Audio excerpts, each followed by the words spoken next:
अब हम linear motion में और रोटेशनल मोशन में, या फिर उसे हम बोल सकते हैं एंगुलर मोशन में, एनालॉगी देखते हैं। तो एनालॉगी बिटवीन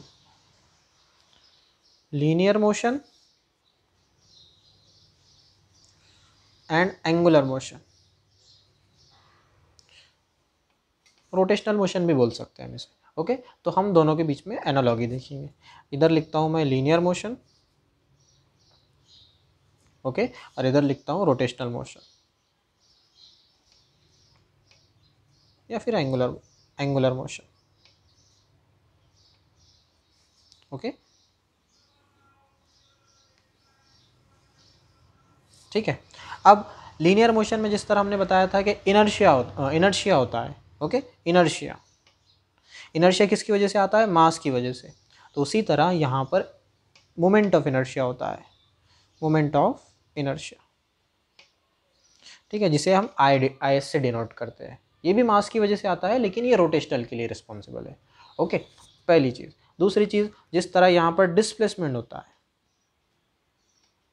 जिसे हम एस कहते हैं या फिर डी भी कहते हैं डिस्प्लेसमेंट के लिए, उसी तरह यहाँ पर एंगुलर डिस्प्लेसमेंट होता है। यहाँ पर होता है एंगुलर डिस्प्लेसमेंट, जिसे हम थीटा से डिनोट करते हैं। ओके, उसी तरह यहाँ पर जिस तरह वेलोसिटी होती है, जिसे हम वी से डिनोट करते हैं, उसी तरह यहाँ पर एंगुलर वेलोसिटी होती है, जिसे हम ओमेगा से डिनोट करते हैं। ओके, उसी तरह यहाँ पर एक्सेलरेशन ए से डिनोट करते हैं, उसी तरह यहाँ पर एंगुलर एक्सेलरेशन अल्फ़ा से डिनोट करते हैं। ओके, उसके बाद जिस तरह यहाँ पर फोर्स होता है, जिसे एफ से डिनोट करते हैं, उसी तरह यहाँ पर टॉर्क होता है, जिसे टाउ से डिनोट करते हैं। ओके, उसके बाद इस तरह यहाँ पर मोमेंटम होता है, मास इनटू वेलोसिटी, जिसे पी से डिनोट करते हैं। उसी तरह यहाँ पर एंगुलर मोमेंटम होता है, जिसे एल से डिनोट करते हैं। ओके, जिस तरह यहाँ पर काइनेटिक एनर्जी होती है हाफ एम वी स्क्वायर, उसी तरह यहाँ पर रोटेशनल काइनेटिक एनर्जी होती है हाफ आई ओमेगा स्क्वायर। देखो, मास की जगह पे मैंने आई लिखा है और वी की जगह पे ओमेगा लिखा है। ओके, तो इस तरह इसका rotational energy, rotational kinetic energy और काइनेटिक एनर्जी। अब हम लीनियर क्वांटिटी और एंगुलर क्वांटिटी में रिलेशन देख लेते हैं। ओके, तो सबसे पहला relation S is equal to R into theta. Okay, S हमारा लीनियर डिस्प्लेसमेंट, आर जो है वो रेडियस ऑफ सर्कल है, ठीक है, सर्कुलर मोशन है तो सर्कल रहेगा। और अगर पार्टिकल का डिस्टेंस आर है, डिस्टेंस अगर आर है तो एक्सिस ऑफ रोटेशन से, तो वो हम यहाँ पर आर लेंगे। ओके, तो S is equal to R into theta. उसी तरह V is equal to R into omega, linear velocity is equal to R into angular velocity. Okay, linear acceleration is equal to R into alpha. Okay, उसी तरह फिर torque is equal to R cross F, vector form में अगर हम देखें तो R distance और F force. उसी तरह एंगुलर मोमेंटम जो है आर क्रॉस पी, पी हमारा लीनियर मोमेंटम, एल जो है तो हमारा एंगुलर मोमेंटम रहेगा। ओके, उसके बाद ठीक है, ये सारे रिलेशन है लीनियर में और एंगुलर में, तो ये भी हमारे बहुत ज़्यादा यूज़फुल होते हैं। जिस तरह हमने काइनेटिक एनर्जी बताया कि kinetic energy is equal to half M V square होती है, उसी तरह rotational kinetic energy half I omega square होती है, बराबर। तो इसको हमको इसका हम एक्सप्रेशन देखते हैं, रोटेशनल काइनेटिक एनर्जी का हम एक्सप्रेशन कैलकुलेट करते हैं। ओके, तो क्या करना है हमको कि एक बॉडी कंसिडर करना है। ओके, फिर ये किसी एक्सिस के अबाउट में रोटेट हो रही है। ओके, और फिर से वही कि भाई m1 पार्टिकल, r1 उसका डिस्टेंस, उसके बाद m2 पार्टिकल, r2 उसका डिस्टेंस, और फाइनल लास्ट वाला पार्टिकल mn पार्टिकल, उसका डिस्टेंस rn। ओके, तो पहले पार्टिकल की kinetic energy for first particle half M V one square. Okay, लेकिन v इज इक्वल टू क्या है, जैसा हमने यहाँ पर रिलेशन देखा, जैसा हमने यहाँ पर रिलेशन बताया, v is equal to R into omega, उसी तरह हम यहाँ पर v1 is equal to r1 into omega लिखेंगे। Okay, v1 is equal to r1 into omega.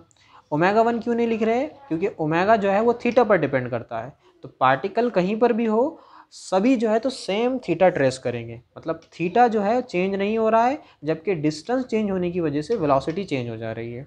Okay, तो ओमेगा जो है तो कांस्टेंट रहेगा सारे पार्टिकल के लिए, पार्टिकल कोई भी हो। ओके, तो हाफ एम, v1 की जगह पे मैं लिखता हूँ r1 ओमेगा उसका स्क्वायर, तो क्या बन जाएगा हाफ m1, यहाँ पर मास की भी जगह पे m1 हमको लिखना पड़ेगा, half m1 r1 square omega square. तो पहले पार्टिकल की काइनेटिक एनर्जी हमने निकाले, kinetic energy of first particle is equal to half m1 r1 square omega square. उसी तरह kinetic energy of second particle half m2 r2 square omega square. उसी तरह n number particle, तो kinetic energy of n particles half mn rn square omega square होगा इस तरह। तो ये हमने हर एक पार्टिकल की काइनेटिक एनर्जी निकाले। अब इन सब को अगर हम ऐड कर देंगे तो हमको सब टोटल काइनेटिक एनर्जी मिल जाएंगी, जिसे हम नाम देंगे रोटेशनल काइनेटिक एनर्जी। तो total kinetic energy is equal to rotational kinetic energy is equal to, अब सबकी हम सम करते हैं। तो पहला particle half m1 r1 square omega square plus half m2 r2 square omega square, और फिर सबसे लास्ट वाला particle half mn rn square omega square. Okay, तो हाफ ओमेगा स्क्वायर कॉमन है सब में, हाफ ओमेगा स्क्वायर उसको बाहर ले लेते हैं, half omega square common, bracket में क्या बचा m1 r1 square plus m2 r2 square plus mn rn square होगा इस तरह। Okay, half omega square. और इसी को अगर हम कॉम्प्रेस फॉर्म में लिखें, इससे पहले जैसा हमने लिखा था, तो summation over i is equal to 1 to n mi ri square, और इसी तो हम मोमेंट ऑफ इनर्शिया कहते हैं। तो हाफ ओमेगा स्क्वायर इंटू आई, मतलब हाफ आई ओमेगा स्क्वायर।